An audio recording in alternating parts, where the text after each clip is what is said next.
আজকের তাজা খবর, সঞ্জয় রায় সিসিটিভি ফুটেজ। সিঁড়ি দিয়ে উঠে আসছে সঞ্জয়, হাতে হেলমেট আর সিসিটিভি ফুটেজ। চলো বিস্তারিত দেখে নেব আজকের খবর কি বলছে। সিঁড়ি দিয়ে উঠে আসছে এক যুবক, গলায় ঝালানো মোবাইলের হেডব্যান্ড। সিসিটিভি ক্যামেরার একটা ফুটেজ ঘুরছে সামাজিক মাধ্যমে। কে এই যুবক? দাবি করা হচ্ছে এই যুবক হলো অভিযুক্ত ধৃত সঞ্জয় রায়।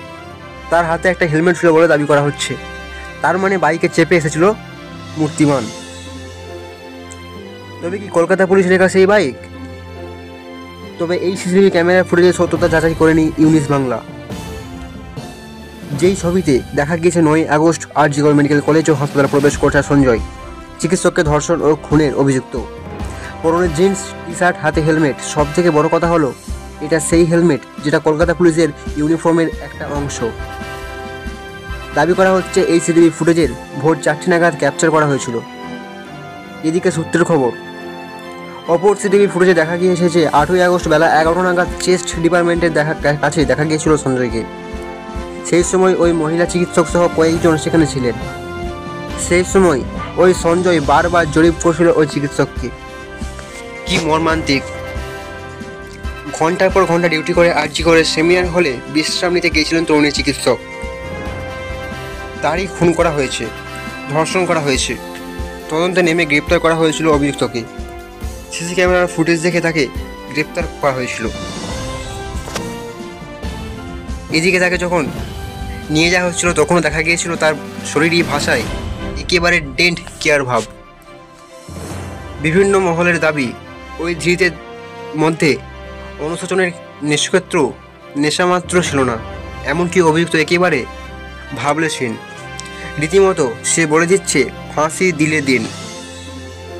এদিকে অভিযুক্তের পেশায় বিষয়টি কার্যত এড়িয়ে গিয়েছিলেন পুলিশের শীর্ষকর্তা। তবে সূত্রের খবর, ওই যুবক কলকাতা পুলিশের আওতাধীন সিভিক ভলেন্টিয়ারে কাজ করত।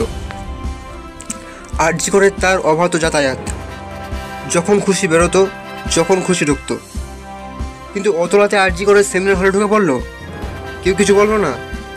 তবে কি আরজি করে চালাচ্ছে এরাই? প্রশ্ন সাধারণ মানুষের। শুক্রবার ভোরে আরজি করে ঢুকেছিল এই অভিযুক্ত। সে ভেতরে 30-35 মিনিট ছিল, পরে বেরিয়ে আসে। কিন্তু ধস্তাধস্তিতে তার হেডফোনের একাংশ পড়ে গিয়েছিল সেমিনার হলে। আর সেটা দেখে তদন্তের মোড় ঘুরে যায়। সূত্রের খবর এমনটাই। এদিকে ধৃতের সম্পর্কে তার প্রতিবেশীর দাবি, সে সব কিছু করতে পারে। মহিলাদের উপর অত্যাচার করাটা তার কাছে কোনো ব্যাপারই নয়। কিন্তু এলাকায় সে নিজেকে কলকাতা পুলিশের কর্মচারী বলে দাবি করত। এদিকে সূত্রের খবর, গ্রেপ্তার হওয়ার পরে ঘটনার জন্য একটু অনুশোচন নেই তার। একেবারে ডোন্ট কেয়ার মনোভাব। এমনকি তার মোবাইল থেকে প্রচুর পর্নোগ্রাফি উপাদান মিলেছে। সে অত্যন্ত বিকৃতি মানসিকতা ছিল বলে খবর। সূত্রের খবর, রাত 11টা নাগাদ সে একবার হাসপাতালে এসেছিল। এরপর সে বেরিয়ে গিয়ে মদ খায়। তারপর সে ভোরবেলা আবার হাসপাতালে প্রবেশ করে।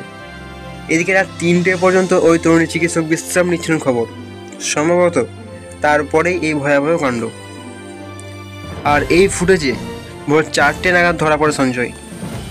চোখে হায়নার দৃষ্টি। তো প্রিয় ভিউয়ার্স, আজকের ভিডিওটি এতটুকুই। ভালো লাগলে অবশ্যই লাইক করুন এবং এরকম লেটেস্ট আপডেট পেতে চ্যানেলটি অবশ্যই সাবস্ক্রাইব করুন।